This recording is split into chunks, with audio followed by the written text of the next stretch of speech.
Bismillahirrahmanirrahim. Alhamdulillah wassalatu wassalamu ala asyrafil anbiya'i wal mursalin wa ala alihi wa sahbihi ajma'in. Allahumma inna nas'aluka ridhaka wal jannah wa na'udzu bika min sakhatika wan nar. Allahumma innaka 'afuwwun tuhibbul 'afwa fa'fu 'anna wa 'an walidina wa an jami'al muslimina wal muslimat wal mu'minina wal mu'minat al-ahya'i minhum wal amwat برحمتك يا أرحم الراحمين. صلى الله على محمد وعلى آله وصحبه وسلم. الحمد لله رب العالمين.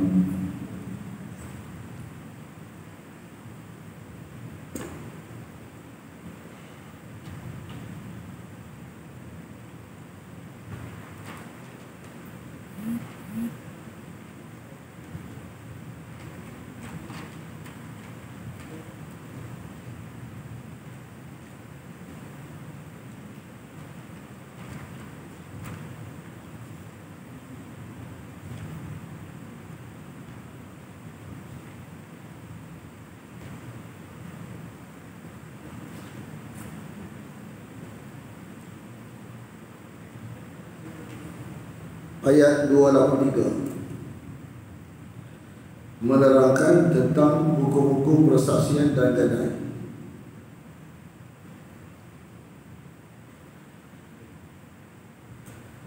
Sebelum kita bahas tentang ayat ini, kita nak beri faham dasar Islam. Dasar Islam dan yang Allah nak ajar kita. Allah tak suka dalam konteks sesama kita ni berpegang pada benda tak jelas. Kalau kita dengar di Quran daripada surah Fatihah sampai surah An-Nas, Allah tak suka hamba dia ni berurusan sama manusia ni tak jelas. Barang tak jelas, barang tak ada standard dalam konteks duniawi. Tidak. Sebut tak jelas ni, barang gelap ni. Ada orang tak barang gelap? Siapa nak barang gelap maksudnya? Tak, barang gelap maksudnya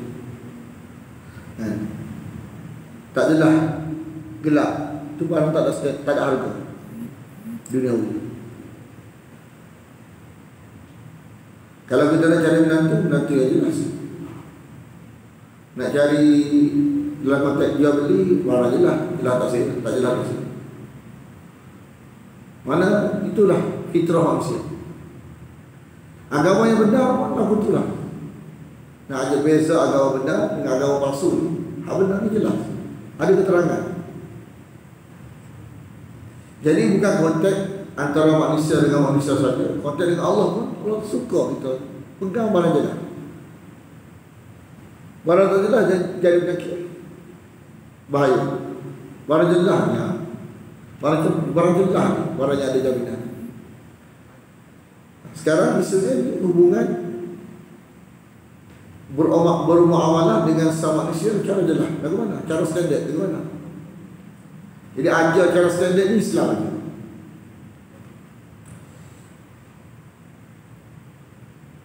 Contoh kita dalam perjalanan bermusafir. Bila berkeadaan musafir, tentulah kita rumit nak cari penulis, tidak? Kecuali kalau kita tak musafir, sudah dalam keadaan musafir ni tak jumpa penulis.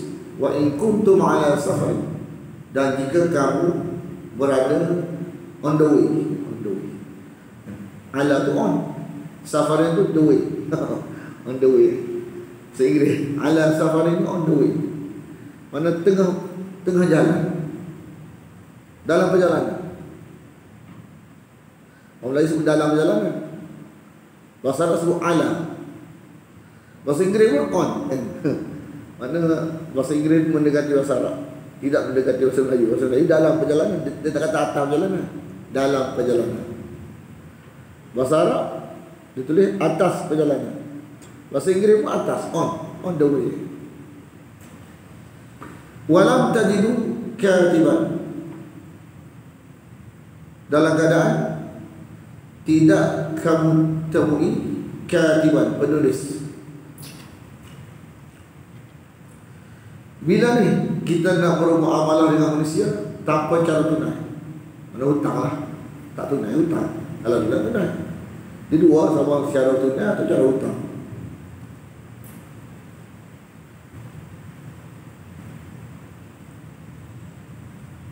Hak sebelum ni cara dia hitam putih, ada tulis. Hanya bertulis tak ada apa. Isu haknya minggu lepas, isu dia cari penulis, ada penulis. Bukan dalam konteks musafir. Hanya konteks musafir, rumitlah penulisnya. Jadi ada kaedah yang kedua untuk cara jelas juga, cara yang hitam putih, cara yang berjaminan kepada dia. Iaitu dia kata, maka bagi dekat kata hendaklah ada barang jaminan yang dipegang oleh orang yang berpiutang. Dia ada dua, satu orang yang berhutang. Kan? Kita nak benda ni tak tunai, jadi kita berhutang. Orang yang kita hutang tu panggil piutang, betul tak? Ni penghutang. Atau pemberi hutang ni peng yang hutang, ni peng yang beri hutang. Peng belaka ni. Satu orang yang meminjam. Ibarat pinjam tak bagi cash kan. Ibarat hutang tak bagi cash. Satu hak belah sana tu dipanggil dia panggil apa? Berpiutang kan. Mana hendaklah diberi kepada orang yang kita hutang tu jaminan atau ar-rahnu ni.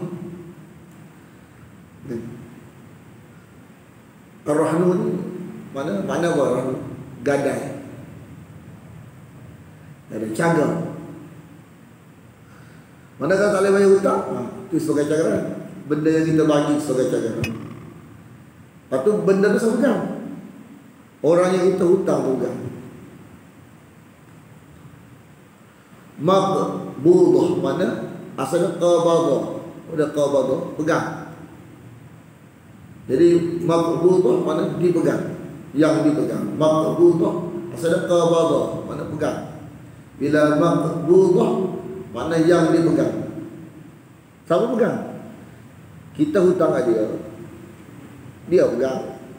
Kita bayar tak ada cash, kita ambil gitu. Nak ada jaminan, kita bagi benda-benda yang boleh dia pegang. Contoh kalau kita tak mari-mari, mana sekurang-kurangnya tak ada lah. Mana ibarat macam gitu ya. Adalah sebagai cagaran ganti.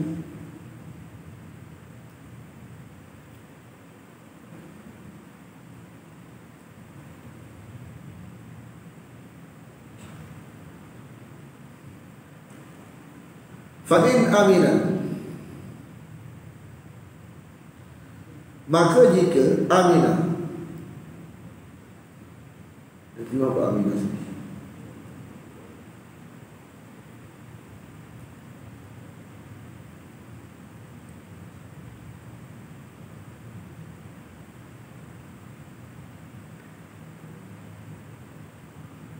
Tulis dulu.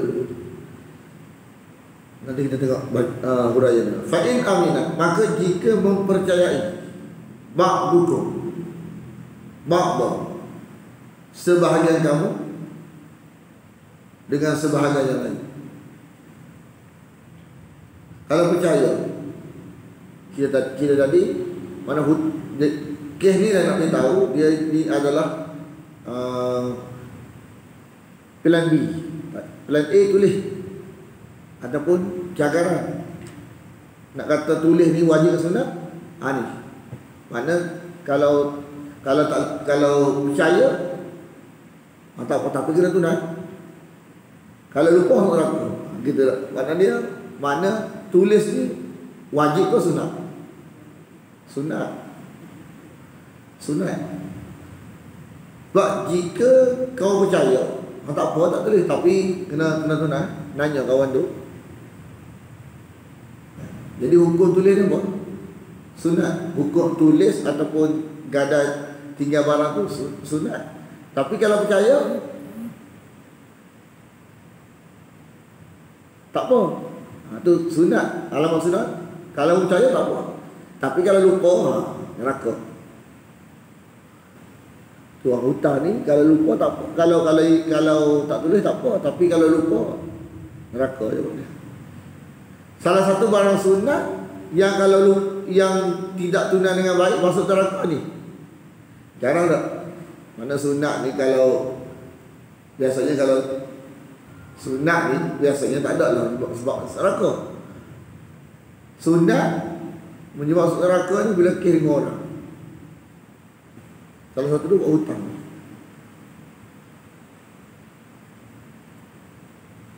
Jadi kalau lagu tu, kalau lagu tu tulis ustaz, tak sia, takut lupa nanti. Betul tak? Mana Islam mementingkan ketulusan, tanggungjawab. Bila dia tulis, kesannya kepada orang yang di peminjam je, kesan dia. Rasa confidence sikit, betul tak? Bila dia tahu dia confidence sikit, kesian kawan tu. Kawan tu dia bayar pada ni, bayar pada ni. Bila tulis ni kesan lain. Agama ni dia ajar beri jaminan kepada orang yang kita hutang ni. Yang dia tolong kita, lepas tu kita buat dia jadi deba-deba. Dia tak bayar nanya pun.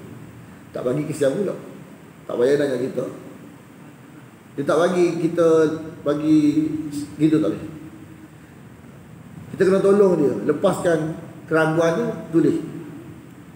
Jadi bila tak tulis ni macam terpinga-pinga. Bayar gedok gitu.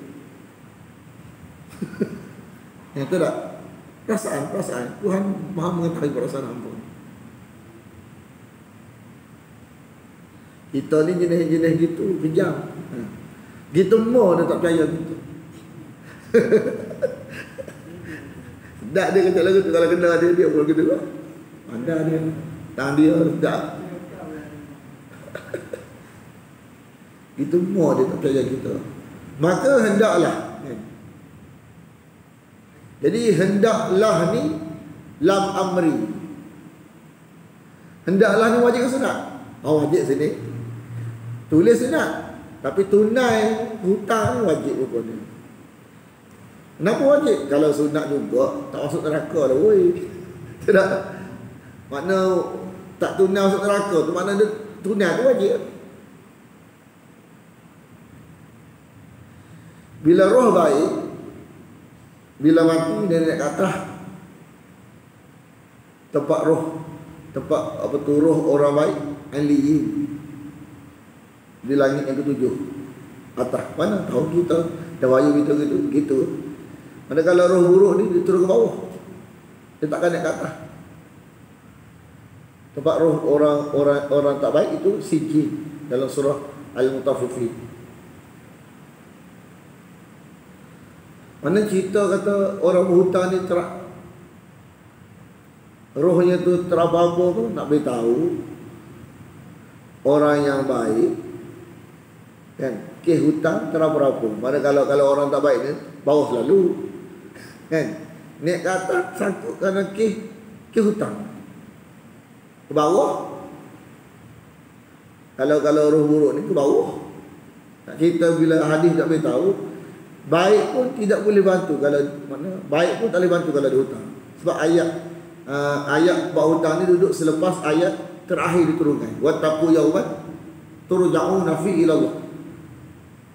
Kan? Jagalah kamu pada hari kamu dikembalikan kepada Allah. Kalau kita jaga. Benda apa yang kita jaga ni miss biasanya. Lalai masuk neraka. Hutang mana baik tak? Mati syahid. Hutang ni masa go to hell dulu. Masuk neraka dulu. Lepas tu susunan ayat ni kenapa molek? Ayat last turun, wattaqu yawman turja'una fihi. Menjaga baik. Ingat hari balik, ingat hari balik. Biasa orang buat lupa buat hutang. Buat sembahyang okey dah, buat puasa okey dah, buat hutang. Miss. Masuk neraka dulu.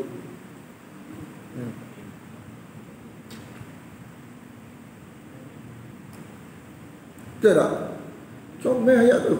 Tajuk ayat terakhir turun, kita ingat mati. Ingat persiapan untuk mati. Persiapan dah sembahyang, puasa. Hutang sangkut. Dia tak Tak candu buat hutang. Sudah masuk neraka tu. Tidak. Comel ayat tu. Comel. Kita tak comel ucap itu takut. Mana peringatan Quran ni menguntungkan kita. Dia bukan nak menyusahkan, nak menguntungkan. Mana mungkin alhamdulillah kita tahu. Sebab ada orang tak sampai maklumat ke dia. Kita tahu kita boleh buat sesuatu. Yang tak tahu langsung ni. Siapa apa tu yang ibarat macam ada dalaman maklumat bahawa ingat mati dan ingat mati. Biasanya buat apa? Takut hutang. Ayat turun, waktu ayat akhir turun. Mana ayat 281 ni sebelum buat hutang ni adalah ayat yang terakhir turun sebelum Nabi kembali ke rahmatullah menurut riwayat 9 hari. Buat hutang. Siapa? Sebab ni barang orang tak tahu nak cara mana ni. Betul tak? Oh takut, mati takut laku buat sembahyang. Oh hutang tak fikir. Ingat macam Tuhan mengampun, jangan kali. Kan? Mana kita alhamdulillah. Ya, ada hutang. Kita ada hutang. Hutang ni rata-rata orang ada kan hutang. Hutang dengan orang kita ada. Jadi ala-ala ayat ni alhamdulillah. Kita ingat semua ayat ni. Apa? Kalau mati tak selesai hutang ni Allah. Mikir. Mana masih hidup ni. Takkan nak tunggu orang yang hutang ingat nak hutang kita lupa ke kan. Ni Allah memperingatkan. Manusia peringat kita tak apa pergi mana. Alah, ni. Kan. Payahlah nanti sebab kita tak apa ibarat macam kita fikir macam ibarat dia tu besar sangat pun. Kita tak tahu dia ni perlukan kita bayar hutang dia. Jadi Allah memperingatkan kita tu lebih kesal lagi. Dengan apa? Dengan api neraka. Baru kita mikir sikit. Betul tak? Biasanya orang mengaji Quran dia selamat. Sebab apa? Dia ada maklumat. Sebab tu kalau dia silap-silap dia dah reki. Orang tak mengaji dia buat neraka dulu. Betul tak? Orang mengaji ni rahmat. Kesilapan-kesilapan yang dapat sedar dulu sebelum kembali ke rahmatullah. Orang tak mengaji ni bila dia sedar dia neraka sedar. Kalau ayat Quran tidak dapat menyedarkan dia mengaji pun tak. Kita ayat Quran menyedarkan kita. Oh kan dia dah kena bayar hutang. Hanya tak mengaji langsung ni dia buat neraka dulu. Betul tak? Siapa nak nyedarkan dia? Dia mengaji dah mana? Betul dah, sembahyang tak tinggal, puasa tak tinggal. Tapi bab ni dia mesti besar. Betul tak? Betul tak? Siapa nak ingatkan kita? Hutang ni orang jadi macam kecil. Bila kecuali orang mengaji mana Quran. Oi, hutang jangan. Memang sunat pun tulis. Tapi kalau lupa, neraka. Kita ingat bayar dah. Kalau kita bayar kat lain hutang juga, kita hutang 2 orang kan. Tak ada hafsah. Contohlah. Cuma kata mana ustaz tak bayar hutang kita. Kita bayar dah. Padahal bayar kat Idah. Hutang Idah. Betul tak? Kalau lalai tak? Lupa tak? Lupa. Kenapa lupa? Tak tulis. Masuk neraka. Tu kata jenis hutang ni memang sunat. Tapi kalau lupa masuk neraka. Ni pesan guru kita. Ni ingat. Bab lupa memang tak ada kompromi. Iaitu hutang. Tulis sunat je. Tapi kalau lupa go to hell. Go to hell. Neraka itu. Bayangkan. Sebab 2 jenis dosa besar yang Nabi tak sembahyang ke dia. Satu bunuh diri. Dia tak sembahyang tapi dia suruh sembahyang. Mana bukan kotak kita. Cuma Nabi nak beritahu peringatan. Dia tak sembahyang tapi dia suruh orang jadi imam. Iaitu bunuh diri. Yang kedua tak bayar hutang. 2. Makna kedudukan dia sama dengan bunuh diri. Tak bunuh diri kita. Tapi meh-meh macam seolah macam berani mati ya. Betul tak? Orang tak tahu macam berani mati ya. Satu bunuh diri berani mati. Macam berani. Wah berani dia mati bunuh diri. Berani dia mati bunuh diri. Orang yang tak bayar hutang ni berani mati juga tu. Berani dia. Berani mati juga. Berani dia. Risiko, sanggup tanggung risiko. Sanggup tanggung risiko selepas kematian. Mana sama, dua-dua sanggup tanggung risiko selepas kematian. Satu bunuh diri, satu tak bayar hutang. Sanggup tanggung risiko, tak makna Nabi tak bayar dua-dua. Buat meh-meh kan. Berani dia tak bayar hutang. Berani dia hadapi keadaan tak bayar hutang.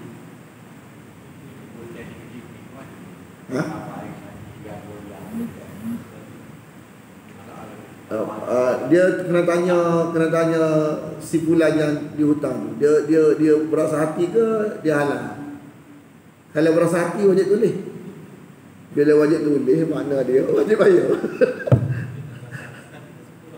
Ha?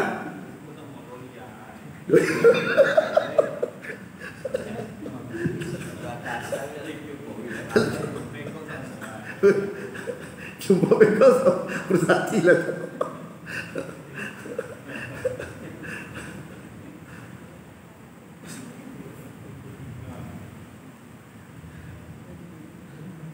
Terserah baca hutang ni kan. Duduk tengah ujung surah Baqarah. Siapa mati molek? Tahu tak? Bila orang nak ulas tanya hutang, tafsir-tafsir ni bila jumpa ayat-ayat panjang, tidak. Siapa nak sentuh? Orang panggil tazkirah kan? Tazkirah perdana kan? Sebut baru tak marah orang, tak marah dah. Tidak. Sebab bila? Mana benda ni benda bukan pilihan. Kita macam-macam mengaji ikut ayat perkata jumpa kan? Tazkirah perdana. Sebut baru hutang, tak panggil dah ustaz ni kata. Tidak. Jadi makna dia mau siapa nak sentuh? TV tak sentuh. Orang tak minat. Betul tak? Ha? Yang penting nak bayar, ikhtiar bayar. Lepas tu jumpa tak jumpa tu cerita dua lah. Tuhan pengampun, Tuhan penyayang. Contohlah kita tahu dah ke Allah. Kita nak cari Tuhan yang kita hutang, tak tahu mana. Nak bayar tak? Ikhtiar tak? Makna la yukallifullahu nafsan illa wus'aha ni.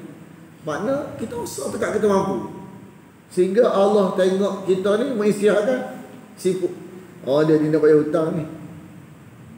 Tapi Tuhan tak jumpa. Sampai tahap tu. Sampai Tuhan buat cok kan. Nak bayar tak jumpa Tuhan. Cok ni. Nak bayar tak jumpa Tuhan. Bebas kes. Nanti kita tulis, kita kata nak bayar tak jumpa Tuhan. Padahal dalaman aku tahu dah dia tak usah bayar. Mulut saja. Jadi kita nak tu Allah kata, Allah mengisytiharkan. Dia nak bayar sebenarnya, tak jumpa Tuhan. Jadi dia contoh kalau RM20 dia sebagai apa tu? Wakil bagi sedekah mana. Macam Tuhan tak jumpa. Betul tak? Ni kita ni wakil kepada Tuhan yang kita hutang, jadi tak jumpa dah kita sedekah. Mana-mana ibarat dia sedekah lah. Kita lepas, kita nak bayar hutang ni tak jumpa dia. Begitu. Tak habis mana ni. Lepas tu dia kata, maka hendaklah menunaikan falyu'addil ladhi.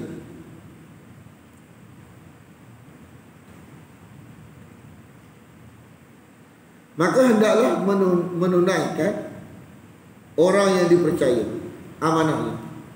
Jadi hendaklah di sini wajib kan? Dan bertakwalah kepada Allah.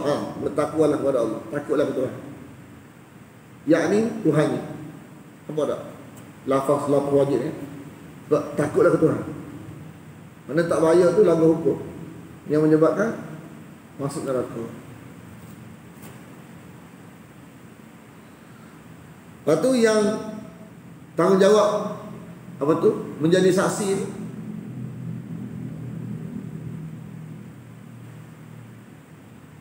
Para saksi ni, saksi hutang ni, wala taktumus syahadah. Janganlah menyembunyikan persaksian. Wajib juga ni. Larangan juga.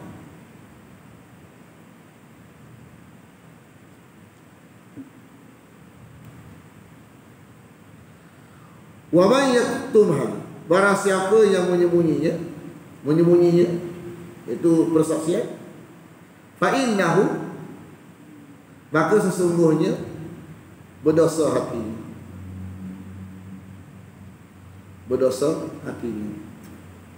Wallahu bima ta'maluna alimun, dan Allah itu dengan apa yang kamu lakukan Maha mengetahui.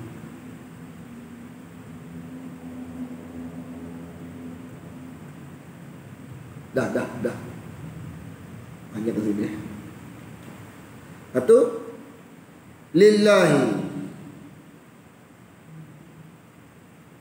nak beritahu bila semua yang duduk kat kita ni milik Allah, jadi Allah lah berhak meletakkan hukum. Kalau betul cara, syurga. Kalau tak betul cara, neraka. Kalau guna pada tempat dia, Allah bagi percuma, balas ke syurga. Kalau tak guna pada tempat dia, Allah anggap hutang yang perlu dibalas dengan api neraka. Nikmat ni. Mana salah satu nikmat Allah ialah mengizinkan kita pinjam orang lain. Nikmat Allah tu. Tak ada lah, tiada larangan, cuma tak digalakkan. Pinjam orang lain itu nikmat. Tapi kita tak guna nikmat pada tempat dia. Contohnya tak bayar hutang kan. Makna Allah anggap hutang yang perlu dibayar dengan api neraka. Makna kalau tak guna pada tempat dia, Allah anggap hutang yang perlu dibayar dengan api neraka. Tapi ada je hutang tak boleh bayar. Apa dia? Akidah yang tak betul kan? Akidah yang salah. Milik Allah lah apa yang di langit dan apa yang di bumi. Dosa ni wa in tubdu, jika muzahirkan barang salah ni, jika muzahirkan ma fi anfusikum, apa yang ada pada diri kamu, dan apa yang kamu zahirkan, apa yang ada pada diri kamu, hak zahir ke, hak sembunyi ke, semua Allah hisab, Allah hitung. Au tukhfuhu yuhasibukum bihillah, Allah hitung.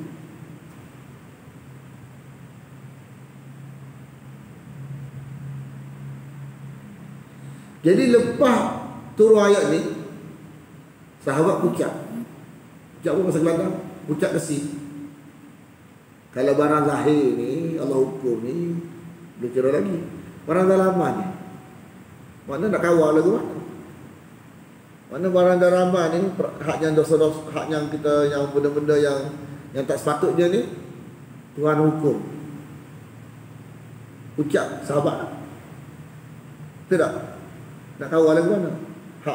Hak mana yang Allah hukum? Soalan. Hak dalam ni, hak mana Allah hukum? Contoh kita tak, kadang-kadang tubik, ya Allah ni ada ke?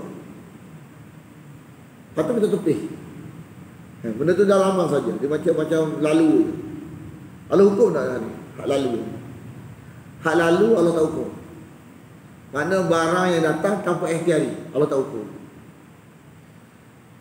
Yang mana dia hukum? Yang kita boleh tolak dia, tak tolak, tu hukum. Dia datang, kita tak tolak, kita layan, tu Allah hukum.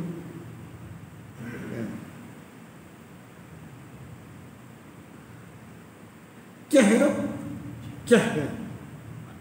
Dia pun datang. Tu tak hukum. Atau kita khayal, mana benda yang kita boleh tolak, tak tolak. Tak pula, tu hukum. Jadi fayaghfiru liman yasha, Allah mengampuni orang yang dia kehendaki, wa yu'adzibu man yasha, Allah mengazab orang yang dia kehendaki. Sebab apa? Sebab Allah atas segala sesuatu Maha berkuasa. Allah atas segala sesuatu Maha berkuasa.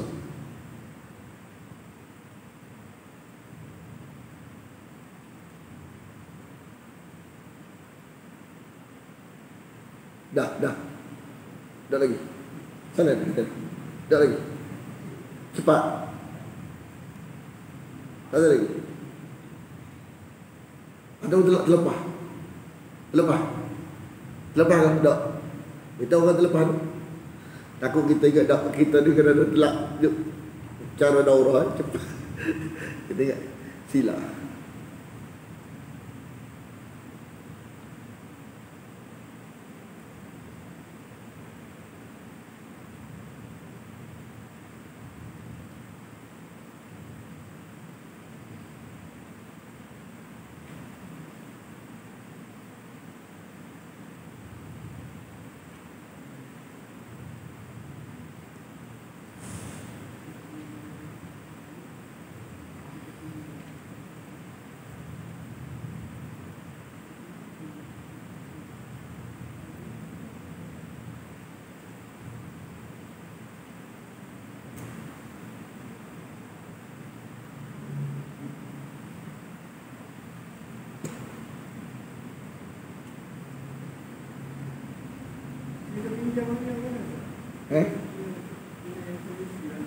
Apa dia?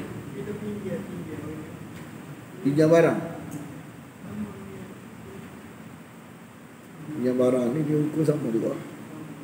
Amanah.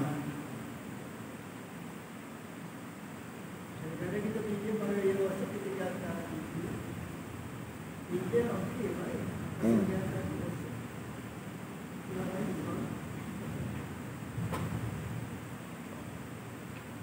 Itu kita faham sendiri tu.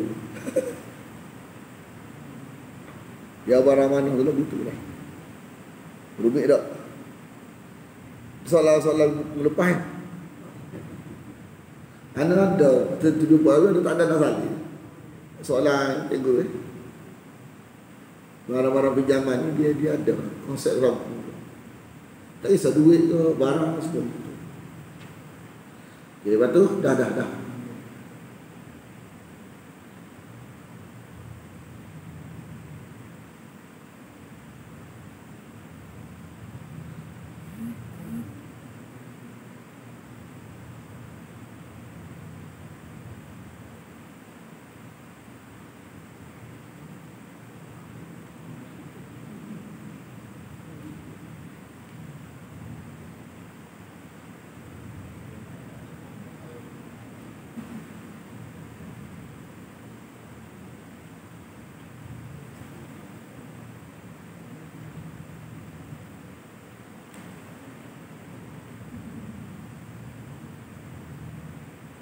Jadi sahabat ni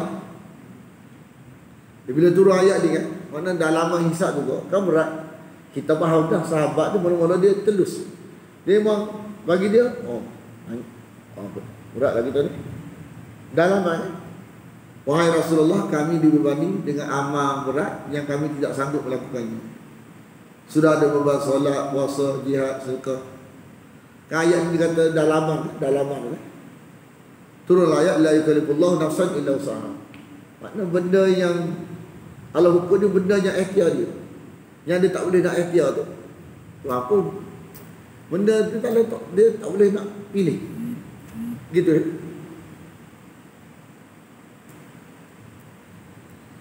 Telah beriman amanah Rasul.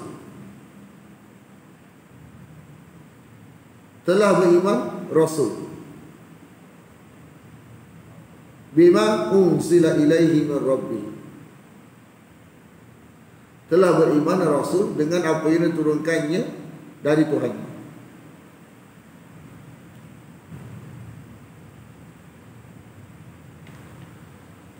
Mana Nabi ini dah dapat makna iman. Dah dapat makna iman. Iman ni dapat dua cara. Sumun bukmun fil zulman. Dia mesti dengar wahyu daripada Jibril.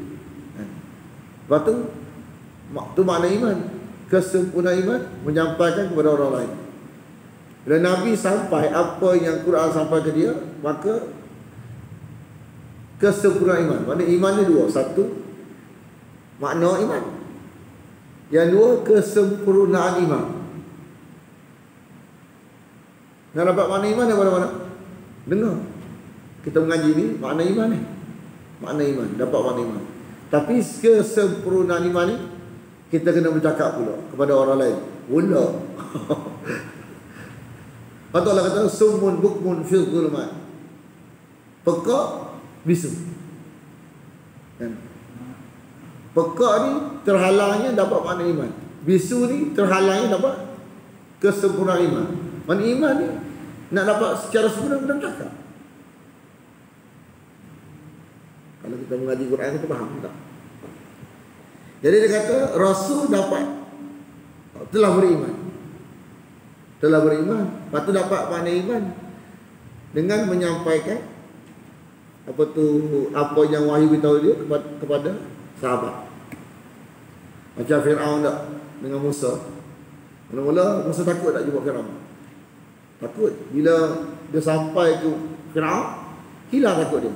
Makna dari sudut kalau tanya kita,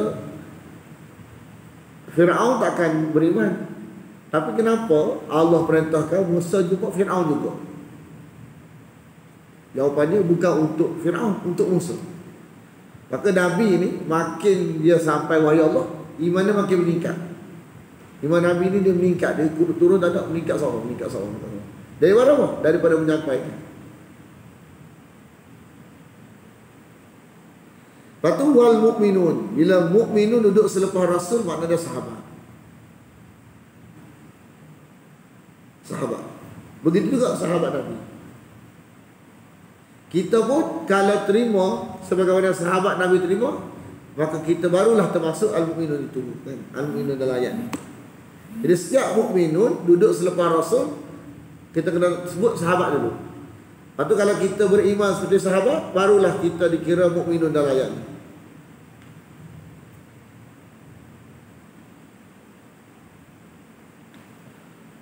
Kullun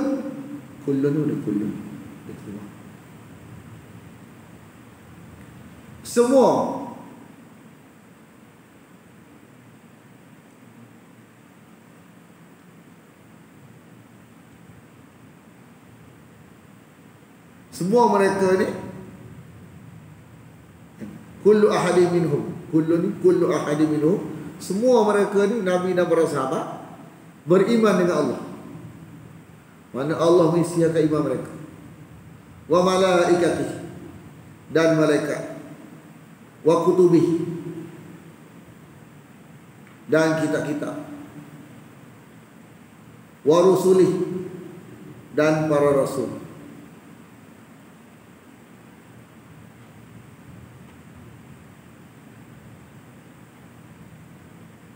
Nah, tu dia. Ayat mudah ni. Billah wa malaikatih wa kutubih wa rusulih.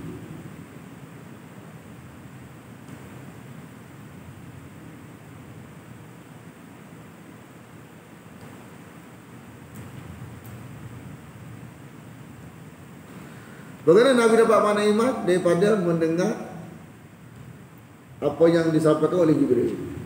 Bagaimana sahabat dapat makna iman? Daripada mendengar apa yang disampaikan oleh Nabi.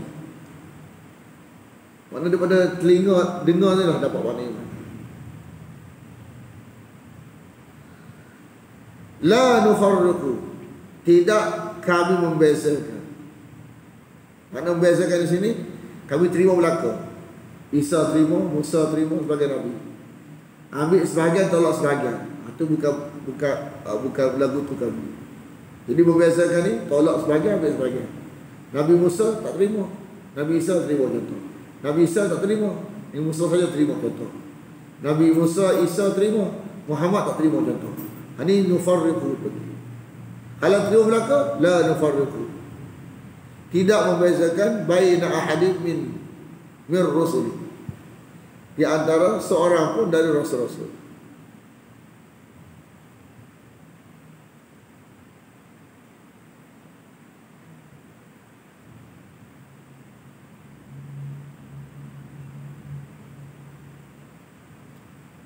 Wa qalu, dan mereka berkata, sami'na, dengan lidah mereka kami dengar.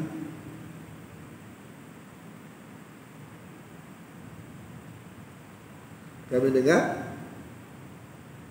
Dan mereka berkata dengan hati mereka, wa ata'na, kami patuh. Lidah kami dengar, hati kami patuh.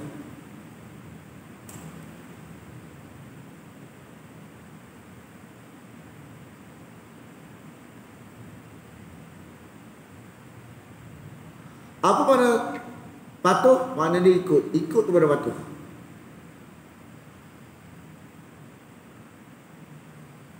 Ghufranak, keampunan engkau. Karena yang kami hayat adalah keampunan engkau. Yang kami harapkan adalah keampunan engkau. Bila kita keluar tandas, kita sebut ghufranak. Kenapa? Apa maksud dia? Keluar tandas, ghufranak. Apa simboliknya?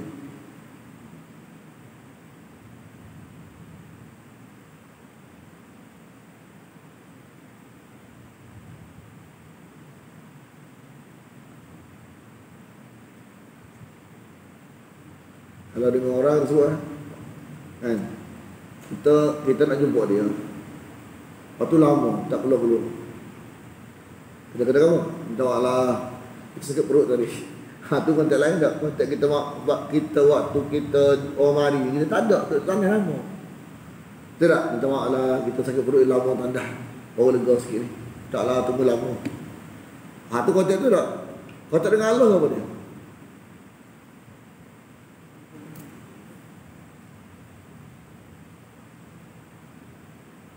Makna rasa bersalah. Rasa bersalah dalam konteks barang sunat je, tapi rasa bersalah kan? Kita selalu sebut nama Allah, tapi lain-lain tak boleh. Tapi ingat boleh, sebut tak boleh. Barang sunat, tapi rasa salah tak boleh sebut tu ghufranak. Tak boleh nak buat seperti biasa. Apa jamban tu lah, makna kita kan biasa boleh bebas. Benda-benda yang hubungan interaksi Allah kan, kita boleh lebih. Boleh macam-macam. Bila masuk tak ada, hanya terhad kepada ingat saja. Hal lain tak boleh nak. Tak. Hak boleh ingat. Sebut tak boleh. Semua tak boleh. Cuba apa tak lagi tak. Makna dia terputus interaksi dengan Allah, melainkan hanya ingat saja. Jadi rasa bersalah atau terputus itu kita minta ampun. Ni Maulana beritahu tak? Apa nak? Kan kita bila sebelum tanah ni kita boleh belakang. Kita buat sembahyang boleh zikir, boleh selawat, boleh belakang tak? Di bawah tanah habis tak boleh belakang. Tinggal boleh apa? Ingat kan boleh. Sebut tak boleh dah, selawat tak boleh dah, baca Quran tak boleh dah. Bayar betul lagi dah sana. Tak boleh belakang. Tinggal habis tau. Tak boleh, ingat saja. Mana walaupun benda tu Allah yang tak bagi, tapi kita rasa bersalah, rasa lemah yang kita rasa. Minta ampun lah. Makna kerana minta ampun. Memang Allah tak hukum. Kes kita dah mahu besar, lemah yang kita. Tak boleh nak tetap dalam keadaan. Kerana lemah kita, sikit nak mahu besar, sikit nak besar. Nak kata lemah yang manusia tak. Nak kita kalau boleh nak sentiasa dalam keadaan zikrullah, contoh tak ingat sebut nama Allah. Tapi kita manusia yang berhajat kepada barang yang besar, dia tak boleh tak. Ada kelemahan tu. Dan sudut kita tu tak boleh nak kekal dalam keadaan tak baik, tak boleh. Lemah yang kita. Rabbana, wahai Tuhan kami, wa ilaikal masir. Kepada Engkau lah tempat kembali.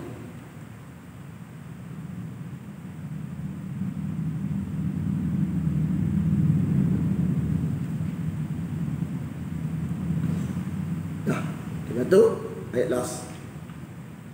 Jadi la yukallifullahu nafsan illa wus'aha, ni jawapan kepada nak menghiburkan hati sahabat Nabi yang resah kerana ayat Allah berkira lakum. Jadi bimbang. Lagu tu dah hanya jadi macam rasa tak lepas. Sahabat lagu tu dia telus. Kita tak kira sama, tak kira. Kita ni hendak terlalu bersedak sangat. Sebab kita ni jenis-jenis tak telus, nak bersedak sangat. Padahal tak ada pun sebut lagu tu. Contoh tak, kita ni nak bersedak sangat. Sahabat ni dia, bila sebut ni, kena beritahu Nabi ni memang tak boleh kita lah mana-mana. Bahaya lagi tu lah. Kata keterusan. Atau Allah kata laha ma kasabat wa 'alaiha maktasabat. Isu dia, kenapa Allah sebut kasabat? Kenapa Allah sebut iktasabat? Asal kalimah sama. Kaf ba, kaf sin ba, kaf sin ba. Mana apa? Melakukan. Cuma dalam bahasa Arab, kasabat untuk melakukan perbuatan baik, iktasabat untuk melakukan perbuatan buruk. Daripada mana tu Ustaz? Cuba kita dengar di sudut lidah kita, mudah mana? Kasabat, iktasabat, mudah mana sebut? Dalam bahasa Arab, mudah sebut tu bukan saja tu nak beritahu mudah yang buat. Nak beritahu fitrah manusia yang baik, fitrah manusia yang baik, mudah buat barang betul, payah buat barang tak betul. Fitrah kita kalau baik, buat baik ni mudah hebat. Barang jahat payah nak buat. Tapi bila fitrah mudah terbalik. Bila fitrah mudah terbalik. Barang mudah payah. Payah nak buat. Barang dosa dia mudah-mudah. Itu makna fitrah punah. Dalam bahasa Arab mudah sebut, makna mudah buat. Payah sebut, payah buat. Pertama ni, kasabat konteks baik, iktasabat konteks buruk. Sebab tu laha ni, lala ni untuk perbuatan baik, ala ni untuk perbuatan buruk. Jadi dia kata laha ma kasabat, untuk dia apa yang perkara baik dia buat, dan dia kena tanggung, alaiha dia kena tanggung atas perbuatan buruk yang dia buat. Kalau sebut perbuatan baik, mudah sebut. Perbuatan buruk, payah sebut. Nak beritahu, begitulah dalam konteks fitrah. Perbuatan baik, mudah buat. Perbuatan buruk, payah buat. Jadi bahasa Arab ni, payah sebut, dia nak beritahu kita, payah buat. Mudah sebut, nak beritahu benda tu, mudah buat.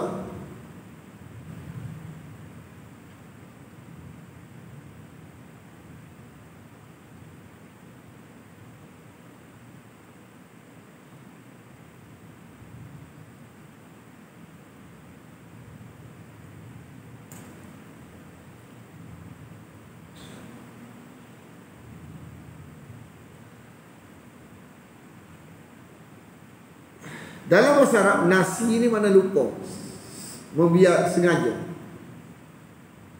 Waktu kita baca dia, hanya Allahumma arhamna bil Quran waj'alhu lana imama wa nura wa huda wa rahmah. Allahumma dzakirna ma nussina. Hak betul. Hak biasa nasina. Nasina ni tak tepat. Mana penulisan salah. Jadi bila penulisan salah ni sampai lama orang duk faham nasina. Nasina ni kami sengaja lupa. Sengaja. Dalam bahasa Arab kalau khata tak sengaja. Jadi nusina ni dia makna lain. Makna tak sengaja. Tapi kalau nasina sengaja. In nasina. Rabbana la tu'akhizna in nasina. Wahai Tuhan kami, jangan engkau hukum kami jika kami lupa, sengaja atau tak sengaja. Mana lupa, sengaja, atau akhtana ni tak sengaja. Nasina ni sengaja. Akhtana ni tak sengaja. Sengaja ke tak sengaja, jangan hukum kamu.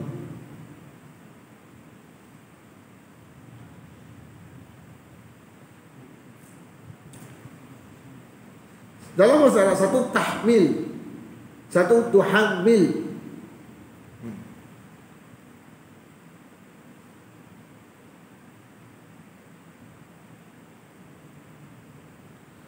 Wahai Tuhan kami, jangan engkau bebankan kami. Janganlah engkau bebankan ke atas kami isran, bebanan berat, sebagaimana hamaltahu, engkau telah bebankannya,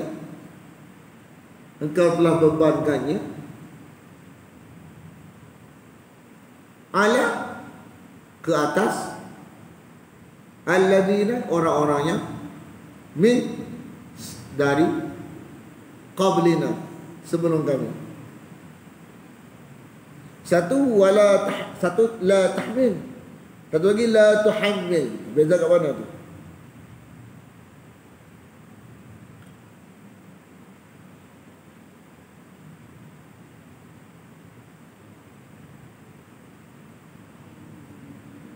Gua tanya kita, ujian perintah Allah, suruh sembahyang, susah tak? Susah. Ujian perintah Allah suruh mengaji, susah. Mana susah? Ujian musibah. Mana lebih hati tu lebih resah? Ujian perintah Allah ke ujian musibah? Jadi dalam bahasa Arab, bila huruf makin banyak, makna makin kuat. Jadi wala tahmil ni tak ada syaddah, makna bebanan syariat. Mana bebanan syariat ni supaya nak beritahu kita dengan umat Musa ni mudah kita. So doa ni nak nampakkan nikmat Allah bagi mudah dah. Tentang syariat, kita dengan umat Musa. Musa ni cara taubat dia bunuh diri. Ataupun orang-orang yang tak mencegah kemungkaran bunuh dia. Berat tak? Bunuh kita tak cegah kemungkaran kepada adik kita. Adik kita ni hak buat syirik tu. Cara nak taubat kita ialah kena bunuh adik kita. Adik kita kena bersedia untuk dibunuh. Berat tak? Berat. Ini mana? Wala tahmil ni adalah bebanan syariat. Cuba tengok bebanan musibah pula. Ujian keadaan, musibah. Allah guna kalimah syaddah kepada tuhammil. Tadi tahmil. Tahmil ni ujian syariat. Contoh, subuh kena mari, lelaki kena mari solat jemaah ni. Zuhur kena mari, asar kena mari, maghrib kena mari, isyak kena mari. Itu bebanan tu. Tapi mana beban lagi? Kalau beban ujian tak ada duit. Korek-korek duit ada. Korek-korek contoh lah. Tengok dapur gas tak ada, tak boleh, tak ada duit contoh. Mana beban lagi? Beban perintah Allah ke beban ujian keadaan? Ujian keadaan ini. Jadi ujian keadaan ni wala tuhammilna.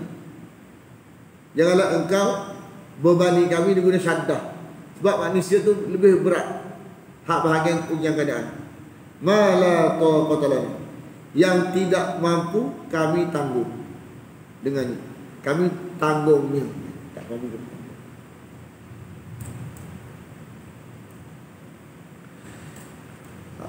Unik dia, kenapa Allah mulakan dengan beban tasyrik, beban amrullah. Manusia yang rasa ringan dengan perintah Allah, maka ringan sikit musibah dia. Orang yang rasa ringan dengan perintah Allah, kesan dia akan meringankan bebanan keadaan. Bila dengan Allah dia mudah nak buat, maka ujian keadaan tu dia mudah nak tanggung sikit. Tapi kalau dengan Allah dia payah berlaku. Mana ujian musibah jadi payah, jadi berat bagi dia. Mana orang yang sanggup, yang mudah nak tanggung bebanan syariat, Allah akan mudah dia nak tanggung bebanan keadaan. Keadaannya macam kalau hutang ke apa ke.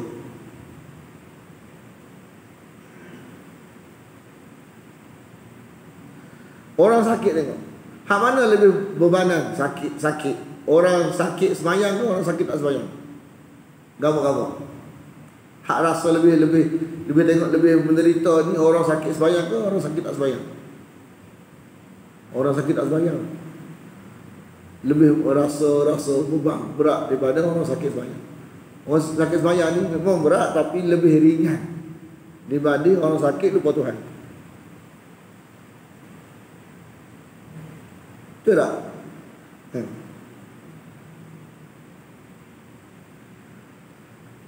Wa'fu anna, maafkanlah kami, waghfir lana, ampunilah kami, warhamna, rahmatilah kami.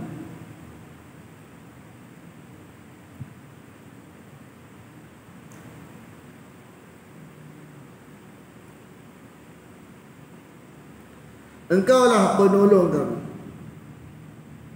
Engkaulah penolong kami, engkaulah pelindung kami.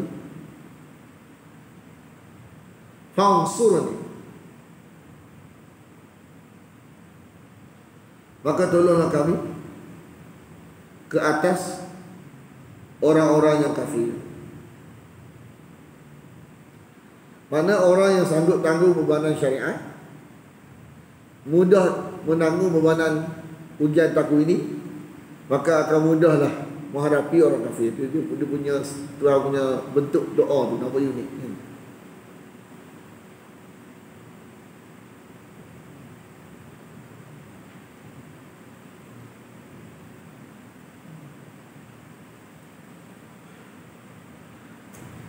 Okay, ulang lagi ya.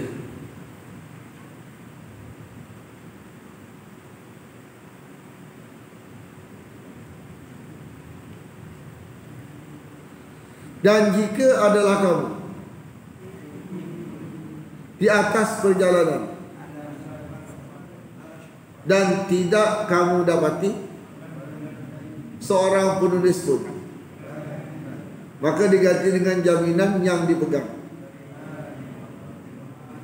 Maka jika mempercayai sebahagian kamu sebahagian yang lain, maka hendaklah menunaikan orang yang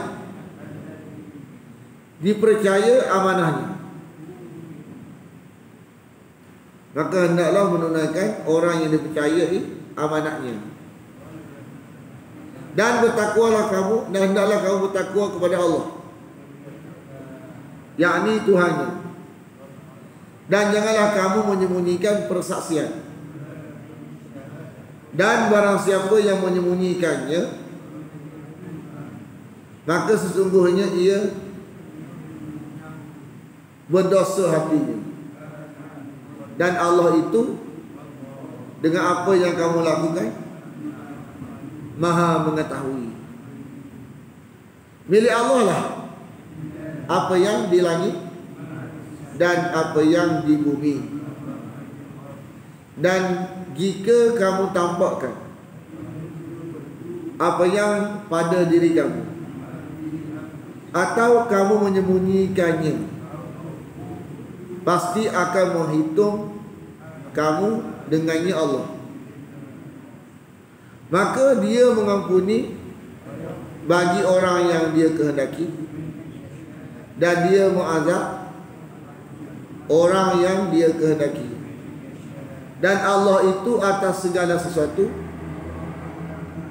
Maha berkuasa. Telah beriman para rasul. Telah beriman rasul dengan apa yang, bukan para rasul ni, rasul. Kalau para ni ramai. Dia terjemah apa? Para. Kalau terjemah para pun dalam tukar tak apa. Kita rasa rasul apa silap ada balik. Jadi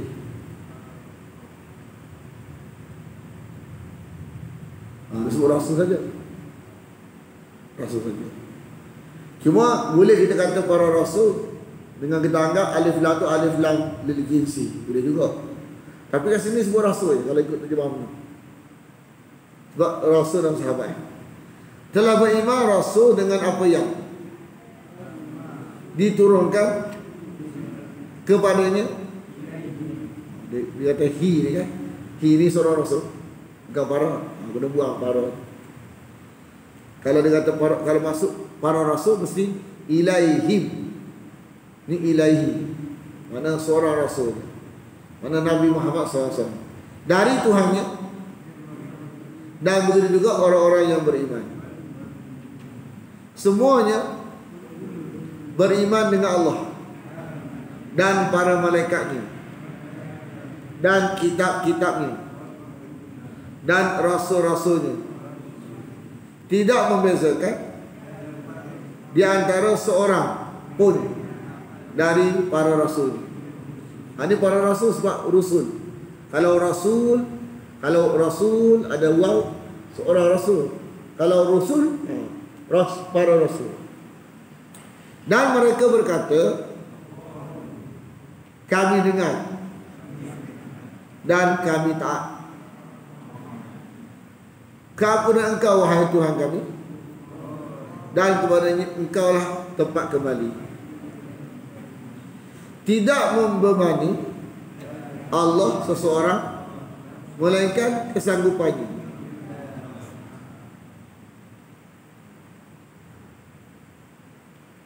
Baginya apa yang ia usahakan yang baik, dan ke atasnya apa yang diusahakan yang buruk. Wahai Tuhan kami, jangan Engkau hukum kami jika kami lupa atau kami bersalah. Wahai Tuhan kami, dan janganlah Engkau bebani ke atas kami bebanan yang berat sebagaimana telah Engkau bebankannya ke atas orang-orang yang dari sebelum kami. Wahai Tuhan kami, janganlah Engkau pikulkan kami apa yang tidak kuat bagi kami dengannya.